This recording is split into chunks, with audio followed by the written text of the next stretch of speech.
أشهد أن لا إله إلا الله.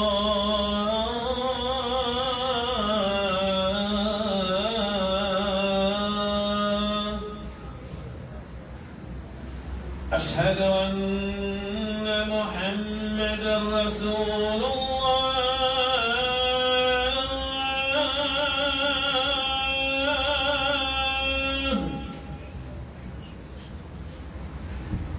أشهد أن محمدا رسول الله.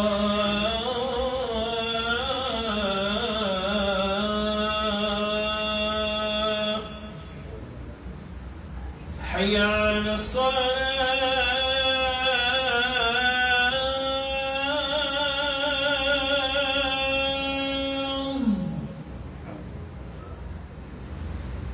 حي على الصلاة.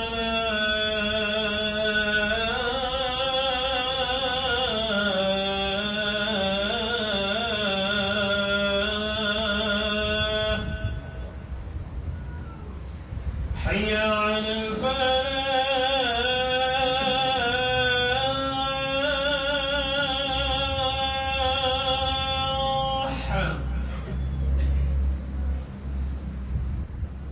حي على الفلاح.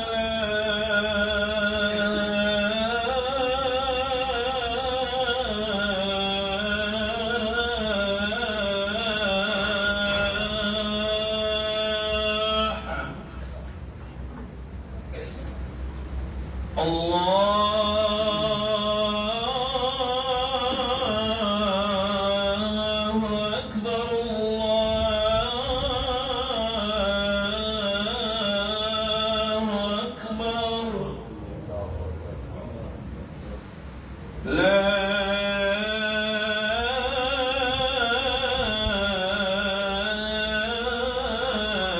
إله إلا الله.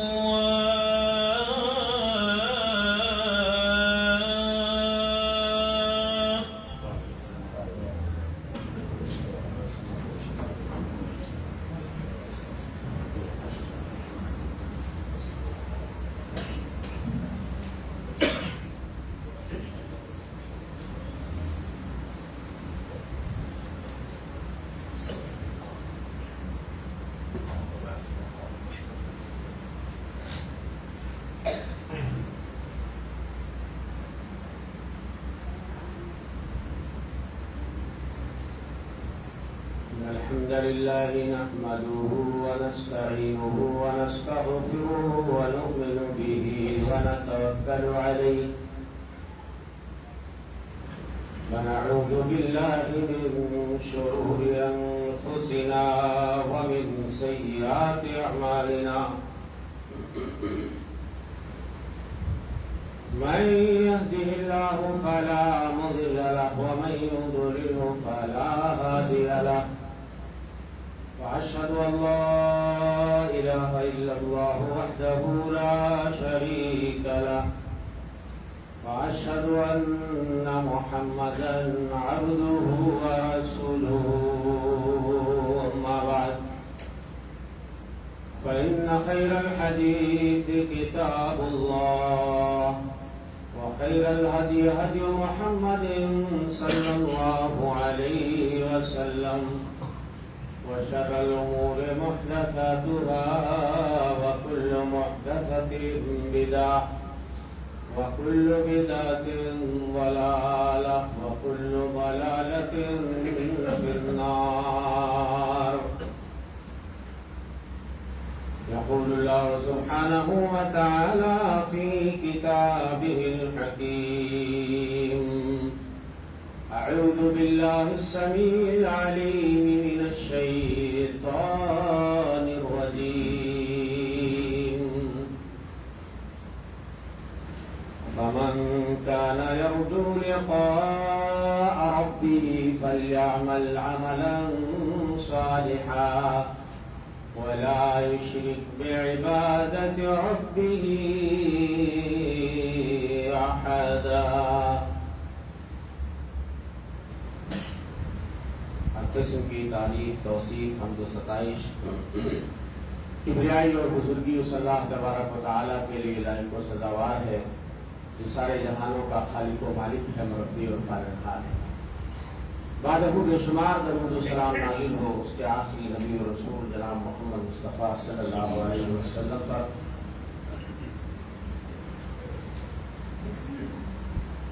حضرات، جمعہ کے اس خطبے میں انشاءاللہ العزیز عقیدہ توحید، اہمیت و ضرورت کے حوالے سے کچھ گفتگو کروں گا۔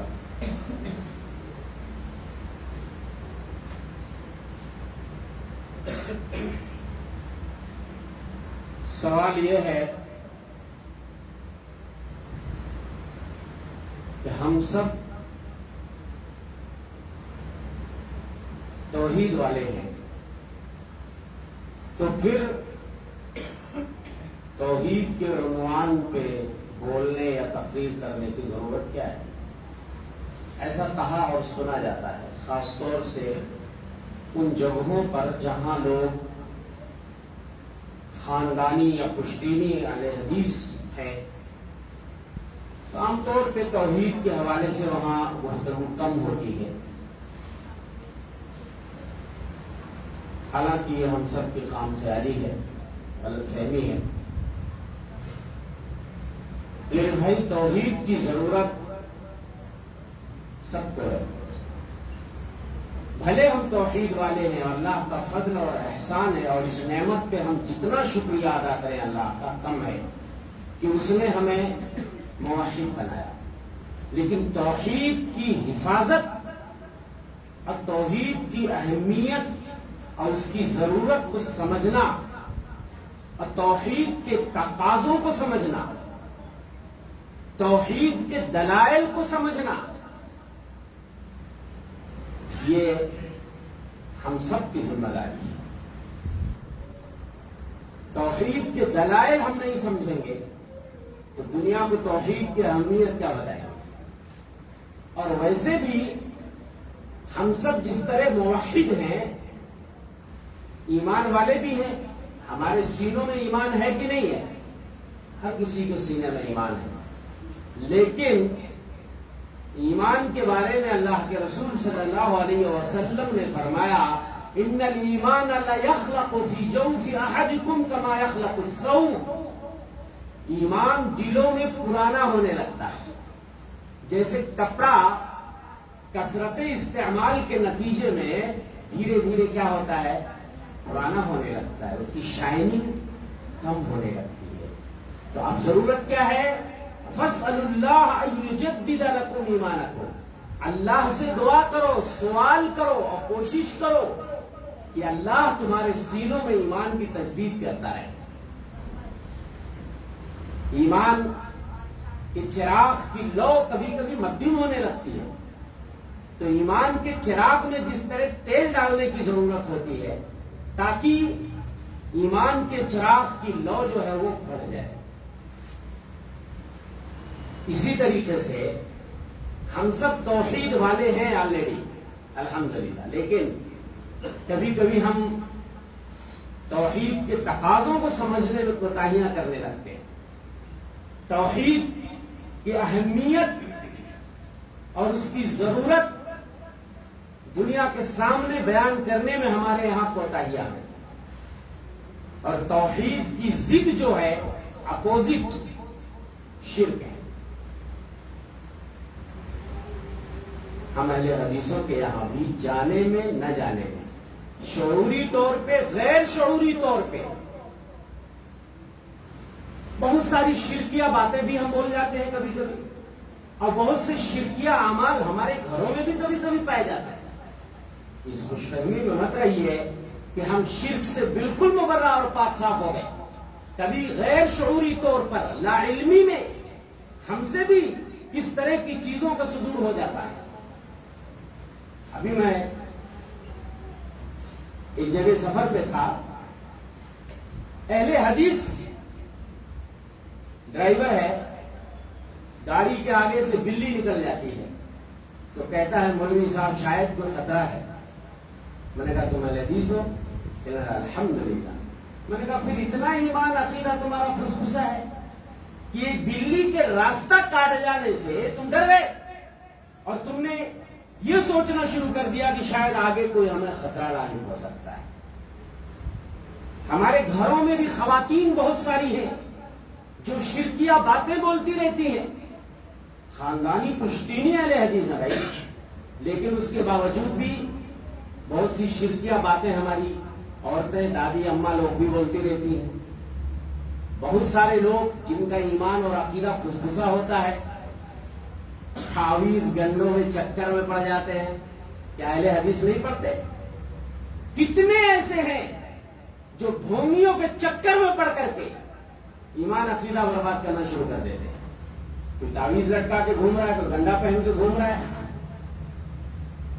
اور بہت سے ہمارے نوجوان ہمارے اپنے گھروں کے غیروں کی مشابہت اور نقالی میں کوئی کانوں میں بالی پہن کے گھوم رہا ہے، کوئی کڑا دھاگا اور چھلا پہن کے گھوم رہا ہے، اور آپ اپنے آپ کو خاندانی اور پشتینی اہل حدیث کہتے رہیے اور یہ بیان کرتے رہیے کہ ہمیں توحید کی ضرورت نہیں ہے. توحید کی ضرورت اگر نہ ہوتی تو میرے بھائیوں، انبیاء اپنے بچوں کو مرتے وقت توحید کی وصیت نہ کرتے. توحید انسان کی زندگی میں موسٹ امپورٹنٹ چیز، متاع حیات جسے کہہ سکتے ہیں، زندگی کا سرمایہ توحید. توحید اگر نکال دیجیے کچھ بچتا نہیں. اسی لیے انبیاء مرتے وقت اپنے بچوں کو توحید کی وصیت کرتے ہیں. جیسے ہم اپنے بچوں کو وصیت کرتے ہیں کہ بیٹا باپ دادا کی وراثت کو سنبھال کے رکھنا، ڈاکٹر بننا، انجینئر بننا، سائنسداں بننا، یہ ساری وصیتیں ہم کرتے ہیں.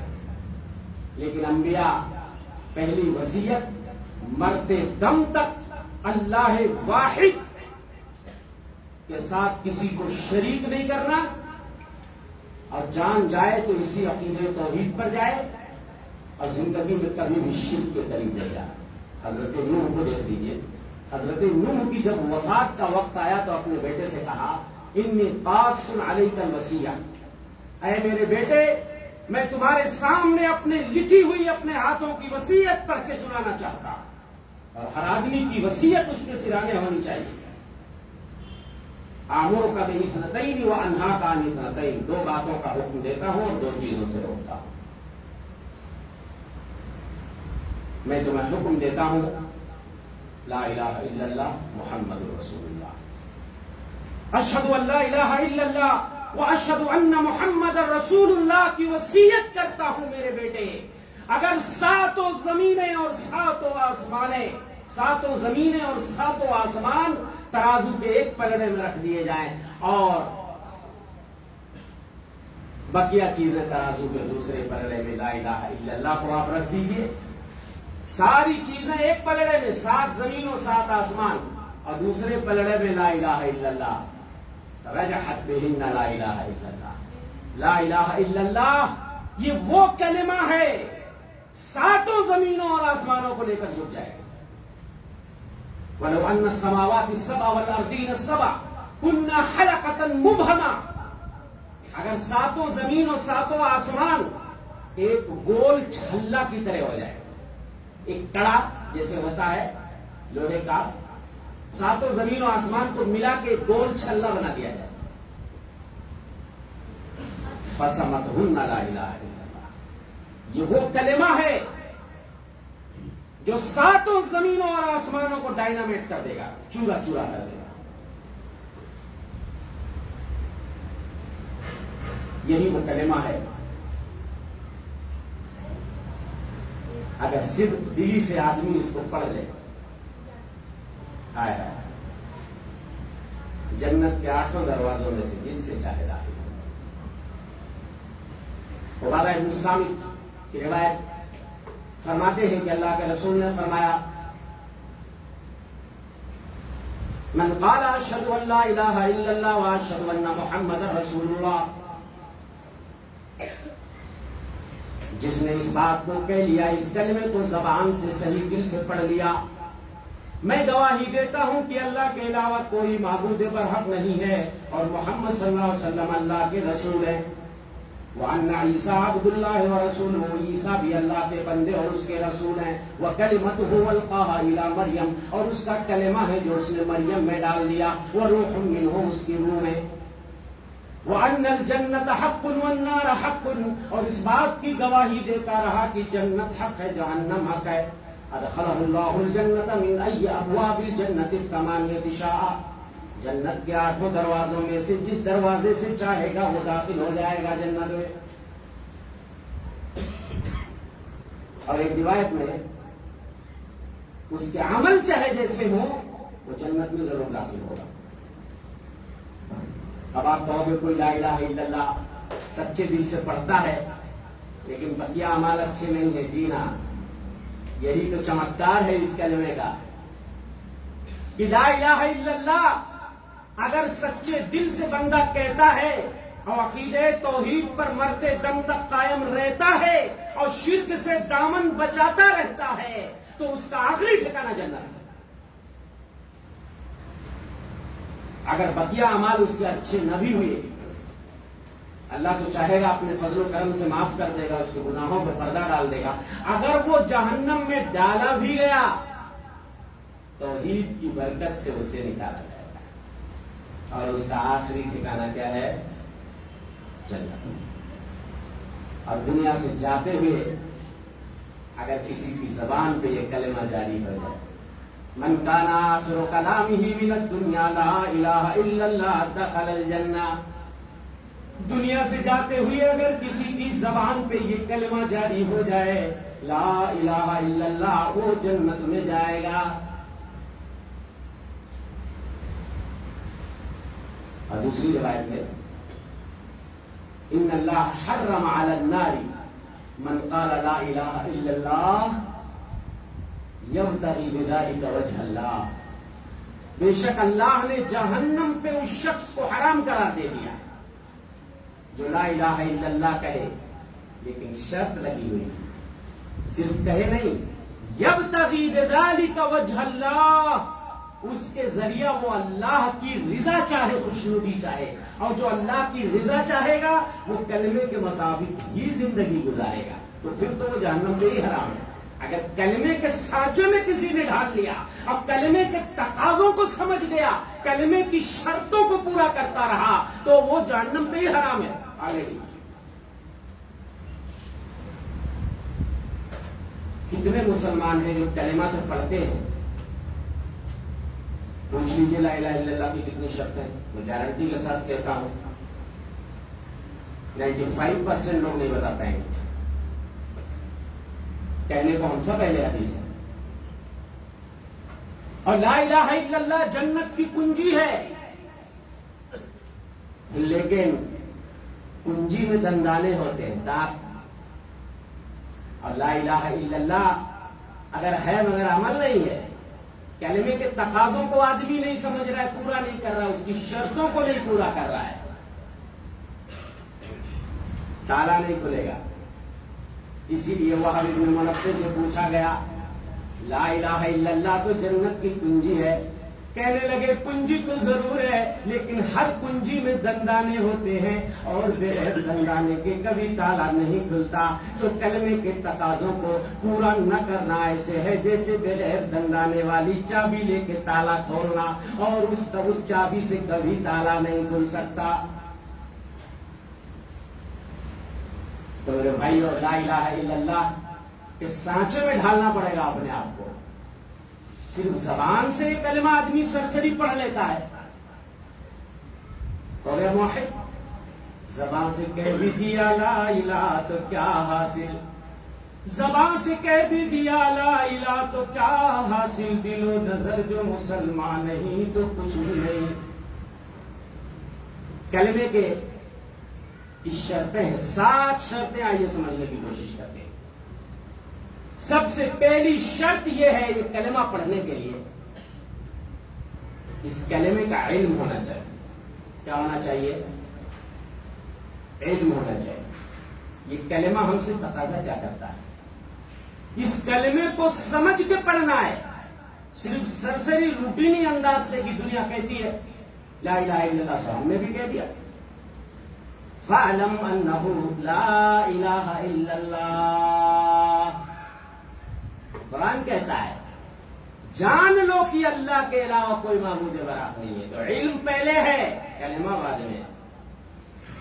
پہلے اس کلمے کے تقاضے کو سمجھنا ہوگا، اس کا معنی مطلب سمجھنا ہوگا۔ اب کیا مطلب؟ ایک بندہ اگر دائرہ اسلام میں داخل ہوتا ہے یہ کلمہ پڑھ کے، اشہد ان لا الہ الا اللہ، میں گواہی دیتا ہوں اللہ کے علاوہ کوئی معبود برحق نہیں ہے۔ کلمے کے دو پارٹ ہیں، دو جز ہیں، ایک ہے اس بات اور ایک ہے نفی۔ لا الہ نہیں ہے کوئی معبود، آپ نے تمام معبودان باطلہ کی نفی کر دی، الا اللہ، سوائے اللہ کے۔ تو پتہ یہ چلا کہ جب آپ نے کلمہ پڑھ لیا تو اب یہ آپ کی ذمہ داری ہو گئی کہ آپ عبادت کرو گے تو صرف اللہ کی کرو گے، مدد مانگو گے تو صرف اللہ سے مانگو گے، یہ سر جھکے گا تو صرف اللہ کے سامنے جھکے گا، یہ ماتھا ٹکے گا تو صرف اللہ کی دہلیز پہ ٹکے گا، یہ ہاتھ اٹھے گا تو صرف اللہ کے سامنے اٹھے گا، اگر توکل و بھروسہ ہوگا تو صرف اللہ پہ ہوگا، نظر و نیاز مانی جائے گی تو صرف اللہ کے نام کی مانی جائے گی، قربانیاں ہوں گی تو صرف اللہ کے نام کی ہوں گی، طواف ہوگا تو صرف اللہ کے گھر کا ہوگا، غلاف چڑھے گا تو صرف خانہ کعبہ پہ چڑھے گا، اگر ڈرنا ہے تو صرف اللہ سے ڈرنا ہے، اور اگر امید باندھنی ہے تو صرف اللہ سے ڈرنا۔ انابت، رغبت، رہبت، خشوع، خضوع، یہ ساری جو عبادت کی قسمیں ہیں اب صرف اللہ واحد کے لیے ہم نے اس کو ثابت کر دیا۔ کتنے مسلمان اس کلمے کے معنی کو سمجھتے ہیں؟ کتنے لوگوں کے پاس علم ہے؟ مجھے بتائیے۔ مسجد میں آتے ہیں تو اللہ کے سامنے ایگریمنٹ کرتے ہیں، اعلان کرتے ہیں ایاک نعبد و ایاک نستعین، اے اللہ ہم صرف تیری عبادت کرتے ہیں اور صرف تجھی سے مدد مانگتے ہیں۔ یہی توحید ہے اصل، لیکن بندہ جب اس پہ قائم رہے تب نا، اس ایگریمنٹ پہ۔ جیسے مسجد کے باہر گئے، یہاں وہاں بھی منہ مارنے لگتے، یہاں وہاں، کبھی خانقاہوں میں، کبھی کہیں کبھی کہیں، تو کیا اس ایگریمنٹ کو بندہ پورا کرتا ہے؟ کہیں نخل مرتد کے چھاؤں میں سجدے، کہیں مرنے والوں کے پاؤں میں سجدے، اشاروں میں سجدے، نگاہوں میں سجدے، یہاں اور وہاں خانقاہوں میں سجدے، مزاروں پہ جاتے ہو بہرے سفارش، جو خود سو چکے کیا سنیں گے گزارش، جو کروٹ بدلنا نہیں جانتے ہیں انہیں آپ مشکل کشا مانگتے ہیں۔ کہاں توحید رہ گئی میرے بھائی؟ آپ نماز میں آ کے خالی خولی ایک دم بغیر دل کے بول دیتے ہو کہ اے اللہ ہم صرف تیری عبادت کرتے ہیں، یہ مت بولو، یہ بولو اے اللہ ہم تیری بھی عبادت کرتے ہیں، تجھ سے بھی مدد مانگتے ہیں، تیری ہی نہیں کرتے، منمانی بھی کرتے ہیں۔ جب نکلتے ہیں مسجد سے تو اوروں سے بھی مانگ لیتے ہیں، اوروں کی دہلیز پہ بھی ماتھا ٹیک لیتے ہیں۔ تو میرے بھائیو علم ہونا چاہیے، اور اسی لیے کائنات کے امام مدنی سردار صلی اللہ علیہ وسلم نے اتنا سارا جو پنگا لیا، اپنی قوم قبیلے سے لڑائیاں لڑی، دیوانہ وار مکے کی گلیوں میں گھومتے تھے، بازاروں میں گھومتے تھے، اللہ اکبر، اسی عقیدے توحید کے لیے۔ کسی سے کوئی ذاتی پرخاش رنجش دشمنی آپ کی تھی؟ کوئی ذاتی معاملہ تھا؟ نہیں۔ جب آپ نے مکے کی گلیوں میں اعلان کرنا شروع کیا، یا ایھا الناس قولوا لا الہ الا اللہ تفلحوا، اے لوگو لا الہ الا اللہ کہہ دو کامیاب ہو جاؤ گے، صرف ایک جملے کا تقاضا آپ نے کیا، اے لوگو لا الہ الا اللہ بولو، کامیاب ہو جاؤ گے۔ بس اس کے آگے آپ نے ابھی کچھ نہیں بتایا۔ یہ بھی کرنا ہے وہ بھی کرنا ہے، نہیں، بس خالی لا الہ الا اللہ بھی کہنا ہے۔ مگر پورا مکہ غیظ و غضب میں لال پیلا ہونے لگا، جوش انتقام میں، مارنے کاٹنے کے در پہ ہو گئے، ساحر، مجنون، کاہن، دیوانہ، نجومی، نہ جانے کیا کیا کہا گیا، اور حالت سجدہ میں آپ کی پیٹھ پہ اونٹ کی اوجھڑی رکھی گئی، آپ کو مارا گیا، پیٹا گیا، طائف کی وادیوں میں مار مار کے آپ کو لہو لہان کر دیا گیا۔ وہ عربی زبان والے تھے، وہ لا الہ الا اللہ کا مطلب جانتے تھے۔ جس دن ہم نے اپنی زبان سے یہ کلمہ پڑھ لیا، تمام معبودان باطلا سے، بتوں سے ہاتھ دھونا پڑے گا۔ ہر گھر میں بت، جیب میں بت، جھولے میں بت، سفر میں بت، حضر میں بت، سب سے ہاتھ دھونا پڑے گا۔ وہ جانتے تھے اس بات کو۔ اس قدر بتوں کے پجاری، پتھروں کے پجاری، ان کے رگ و ریشے میں یہ چیز داخل تھی، اور اتنی بری کنڈیشن اور حالت کہ میں اگر آپ کو بتاؤں، مجاہد ابن جبر سنن دارمی کی روایت کہتے ہیں، میرے مولا صاحب ابن ابی سعید کہتے ہیں، کتنی بری حالت تھی، ذرا ایک دو واقعہ سن لیجیے۔ کہتے ہیں میں صاحب ابن ابی سعید، میرے گھر والوں نے ایک بار مجھے دودھ میں، ایک پیالے میں دودھ اور ایک پیالے میں مکھن بھر کے دیا اور کہا بیٹا لے جاؤ، اسے بتوں کے سامنے چڑھاوا چڑھا کے آ جاؤ۔ کہنے لگے میں اس مکھن اور دودھ کو لے کے نکلا بت کے سامنے چڑھاوا چڑھانے کے لیے۔ میرا دل بہت للچا رہا تھا کہ میں اس کو دودھ کو پی لوں، مکھن کو کھا جاؤں، لیکن بتوں کے خوف اور ڈر نے مجھے ایسا نہیں کرنے دیا۔ میں نے اپنے ماں باپ کے حکم کو فالو کیا اور لے جا کے اس پتھر کے سامنے ہم نے اسے چڑھا دیا۔ کہتے ہیں میں نے تو نہیں کھایا، اس ڈر سے، بتوں کے ڈر سے، پتہ نہیں یہ کچھ نقصان نہ مجھے پہنچا دے۔ اتنے میں کتا آتا ہے، دودھ پی جاتا ہے اور مکھن کھا جاتا ہے، اور جاتے جاتے ٹانگ اٹھا کے اس پتھر میں پیشاب کر کے چلا جاتا ہے۔ میں نے سوچا یار یہ کیا تماشا ہے، میں تو ڈر رہا تھا کہ مجھے کچھ نقصان نہ پہنچائے۔ ایک حقیر اور نجس جانور کتا آیا اور دودھ میری نگاہوں کے سامنے پی کے اور مکھن کھا کے چلا گیا، اور اس نے تو کچھ نہیں بولا اس کو۔ اس کے بعد کہتے ہیں کان الرجل فی الجاہلیہ اذا سافر، اتنی بری کنڈیشن تھی کہ زمانے جاہلیت میں آدمی جب سفر کرتا تھا، حمل معه 4 احجار، 4 پتھر لے کے جاتا تھا، 3 لتدریہ والرابع یعبدہ، 3 پتھر چولہا جلانے کے لیے، ضرورت پکے گی تو کھانا پکائے گا، اور 4تھا پتھر پوجنے کے لیے۔ وکان یربی کلبہ ویقتل ولدہ، آدمی زمانے جاہلیت میں اپنے بچے کی پرورش کر لیتا تھا، کتے کی پرورش کر لیتا تھا، لیکن بچے کو قتل کر دیتا تھا۔ آج ماڈرن کلچر آپ دیکھ لیجئے، کتوں کی پرورش ہو جا رہی ہے، بچوں کی نہیں ہو رہی۔